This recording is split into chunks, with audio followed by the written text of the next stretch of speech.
They deleted my last upload. Access denied.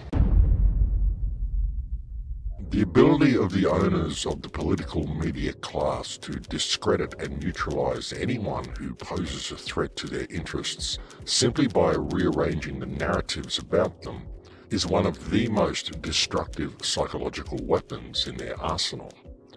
The main reason it's so hard to convince the public that they have been taken in by propaganda and smear campaigns is because, for some stupid reason, one of the most shameful things anyone can do in our society is be fooled.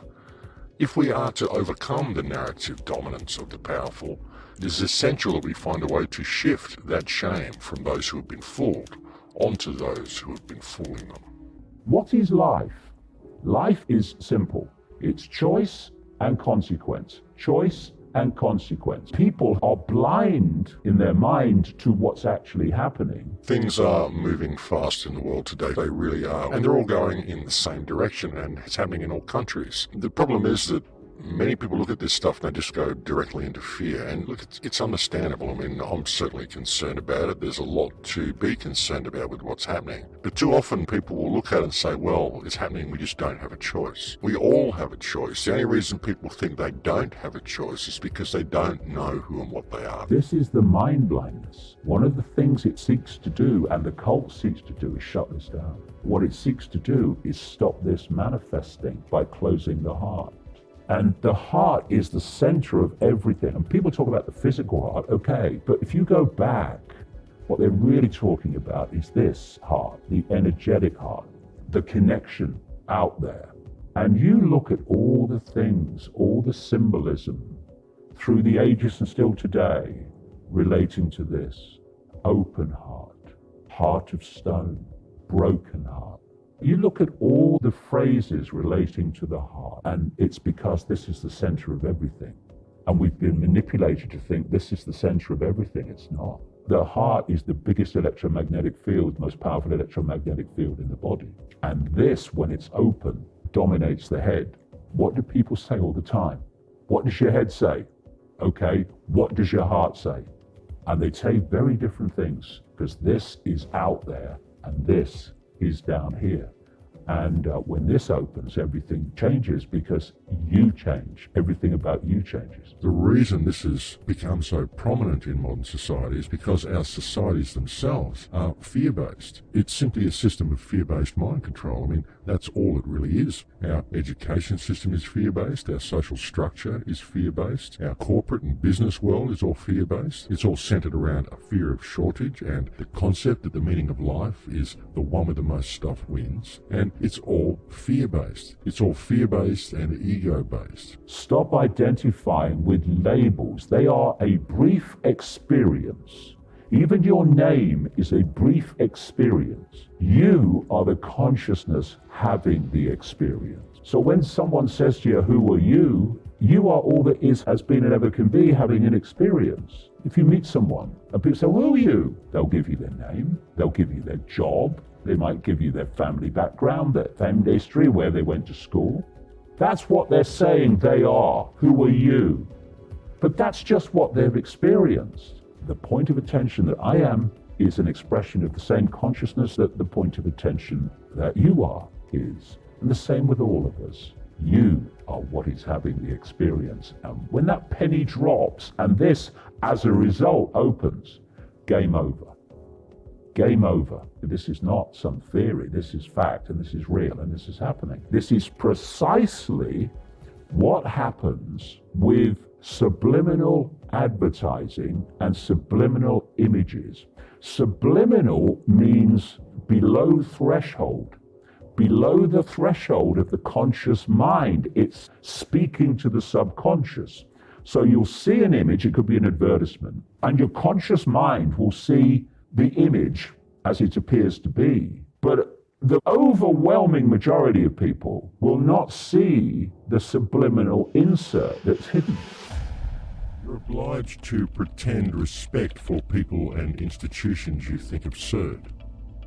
You live attached in a cowardly fashion to moral and social conventions you despise, condemn, and know lack all foundation. It is that permanent contradiction between your ideas and desires and all the dead formalities and vain pretenses of your civilization which makes you sad, troubled, and unbalanced. In that intolerable conflict you lose all joy of life and all feeling of personality, because at every moment they suppress and restrain and check the free play of your powers. And that is the poisoned and mortal wound of the civilized world. What is this shift that is happening in the world today? I've found that most people want the freedom to be able to go down the shop and buy their food. They want the freedom to be able to buy a house somewhere. They want the freedom to work at whatever job they wish to work at. Freedom to marry who they please, drive whatever car they would like to drive, and to run whatever business they would like to run.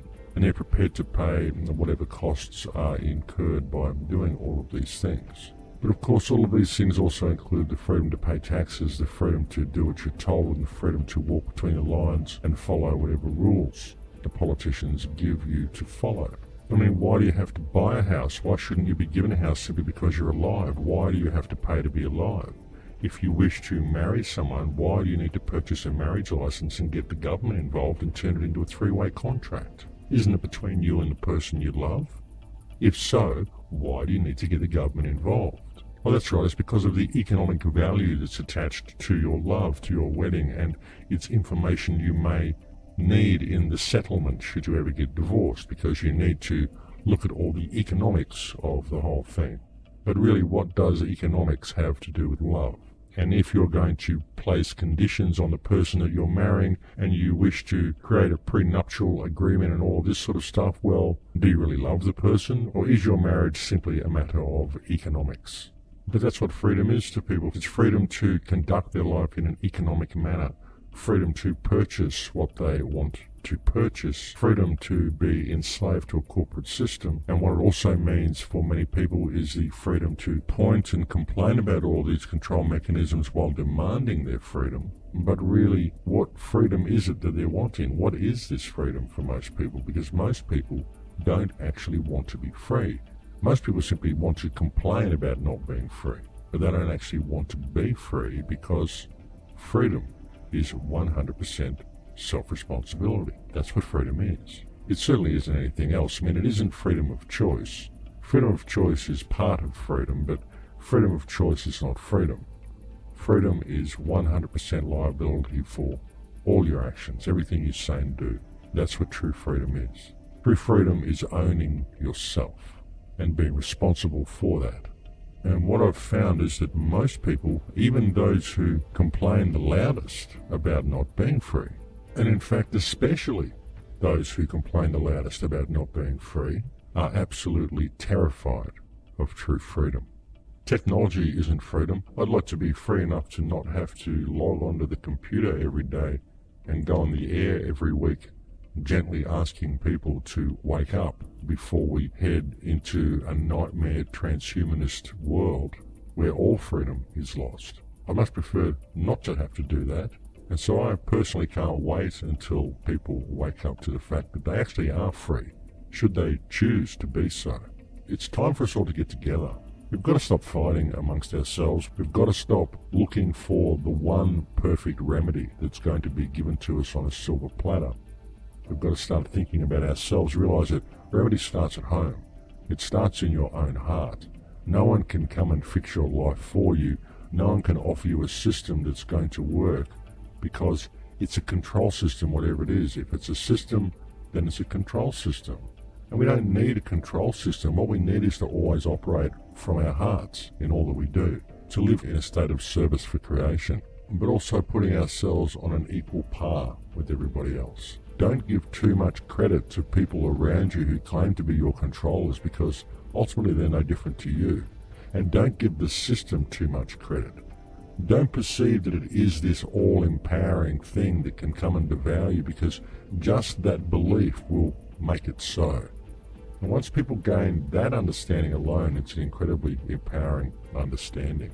We're seeing a time in history when mankind remembers who and what we are, when we remember our connection to the planet, when we begin to understand and remember our connection to all reality and to all creation, and we begin to remember the power that we have to bring about positive change. So my question is, do you feel free now? And if you don't, then what will it take to make you feel free? And if you ever are free, what will you do with that freedom?